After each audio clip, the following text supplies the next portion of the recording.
اس وقت جنگ جیو گروپ ایک باقاعدہ طور پر پروپیگنڈا ٹول کا کردار ادا کر رہا ہے اور کچھ مخصوص خبریں ایسی ٹائمنگ کے ساتھ دے رہا ہے، اس فریمنگ کے ساتھ دے رہا ہے کہ جس سے یہ بات ظاہر ہو کہ شاید عمران خان جو ہے وہ کسی قسم کی ڈیل کرنے کی کوشش میں ہے۔ میں اسی پلیٹ فارم پر بارہا آپ کو یہ بتا چکا کہ عمران خان یہ بات کب سے کر رہے ہیں کہ وہ الیکشن مارچ کے مہینے میں بھی اس پر رضامندی کے لیے تیار ہیں، لیکن کچھ اہم ترین وجوہات انہوں نے سامنے رکھی ہیں، کچھ شرائط ان کے سامنے ہیں کہ ایک تو وہ ان چوروں کے ساتھ ہرگز نہیں بیٹھیں گے، انہیں کسی قسم کا کوئی این آر او نہیں دیں گے، دوسرا چیف الیکشن کمشنر کی تبدیلی ہر صورت ضروری ہے، اور تیسرا ملک کے اندر جو اہم ترین اور بڑی تعیناتی آرمی چیف کے حوالے سے ہونے والی ہے وہ نئی منتخب حکومت کو کرنی چاہیے۔ اب اس معاملے کے اوپر عمران خان سے نہ صرف نیوٹرلز مل چکے ہیں، 25 مئی سے پہلے بھی مل چکے ہیں، 25 مئی کے بعد بھی مل چکے ہیں، عمران خان کے منت ترلے کیے جا چکے ہیں کہ نواز شریف کو ساتھ بٹھایا جائے، آپ کو دے دیتے ہیں مارچ کے اندر الیکشن۔ عمران خان ان تمام تر باتوں سے انکار کرتے رہے۔ آج انصار عباسی صاحب کی طرف سے جنگ گروپ کے لیے ایک سٹوری سامنے آتی ہے، کبھی وہ کہتے ہیں جناب کہ نیوٹرلز فیسیلیٹیٹ نہیں کر رہے، پھر وہ کہتے ہیں نہیں جناب نیوٹرلز مذاکرات کے لیے کردار ادا کر رہے ہیں، اور آج وہ یہ خبر دیتے ہیں جناب کہ پاکستان تحریک انصاف اور نواز لیگ کے درمیان رابطہ ہوا ہے، اور ان رابطوں کے نتیجے میں پاکستان تحریک انصاف نے میثاق معیشت، میثاق جمہوریت اور دیگر جو معاملات ہیں ان کے اوپر کہا ہے کہ آپ کے ساتھ اتفاق رائے ہوگا، آپ مارچ کے مہینے کے اندر الیکشن اناؤنس کریں۔ یعنی کہ ایک مخصوص ٹائمنگ کے ساتھ اس قسم کی خبریں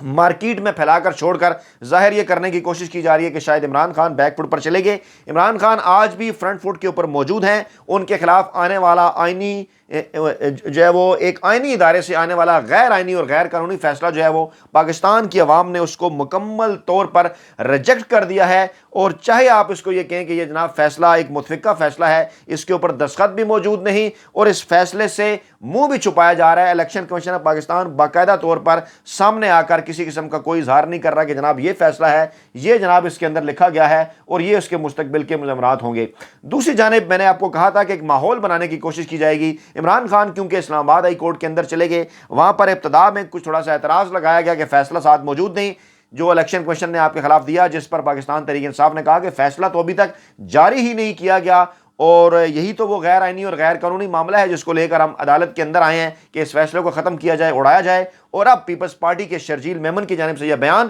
کہ عمران خان نے نااہلی پر عدالت سے غیر معمولی ریلیف کی یقین دہانی حاصل کی ہے۔ اب یہ عدلیہ کے اوپر کیا اس کی توہین نہیں، کیا یہ توہین عدالت نہیں کہ پیپلز پارٹی کے رہنما فرما رہے ہیں کہ عمران خان کو پہلے یہ کہہ رہے ہیں کہ عمران خان کو عدلیہ نے جو ہے وہ ریلیف دینے کی جو ہے وہ انہیں یقین دہانی کرائی ہوئی ہے، اس لیے عمران خان عدالتوں میں گئے ہیں۔ یہی بات میں نے کل بھی اپنے ٹویٹس کے اندر سامنے رکھی تھی فیصلہ آنے کے بعد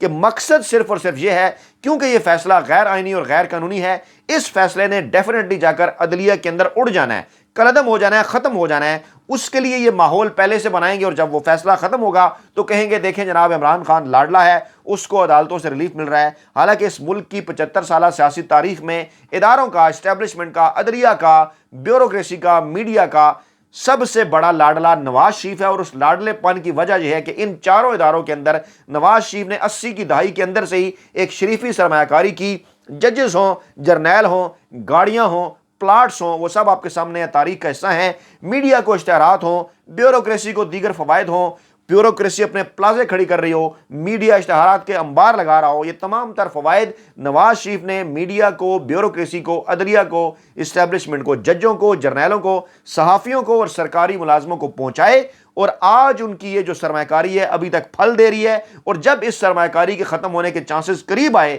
کہ اب عمران خان آئندہ،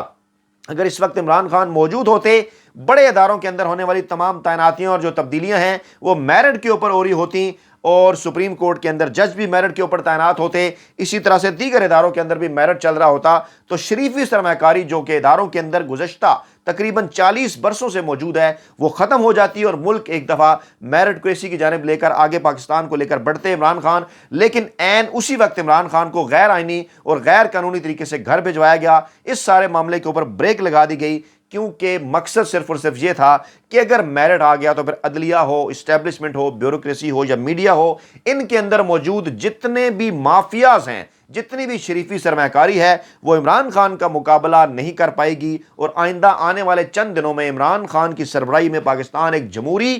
ایک سیاسی ایک عوامی طاقت کے ساتھ ایک ایسی ابھرتی ہوئی ریاست بن کے سامنے آئے گا کہ جس میں پاکستان کی سیاسی جماعتیں مضبوط ہوں گی، پاکستان کے عوام کو کردار ملے گا سیاست اور جمہوریت کے اندر، اور وہ مقتدر حلقے جو ہمیشہ سے پاور کوریڈورز کا حصہ رہے وہ اپنا کام کیا کریں گے۔ تو یہ ہے وہ تمام تر تازہ ترین اپڈیٹس جو کہ آئندہ چند گھنٹوں کے اندر کھل کر جو ساری چیزیں آپ کے سامنے آنے والی ہیں۔ اپنا بہت خیال رکھیے گا، دعاؤں میں یاد رکھیے گا۔ نئی ویڈیو کے ساتھ جلد آپ کی خدمت میں حاضر ہوں گے۔ اللہ نگہبان۔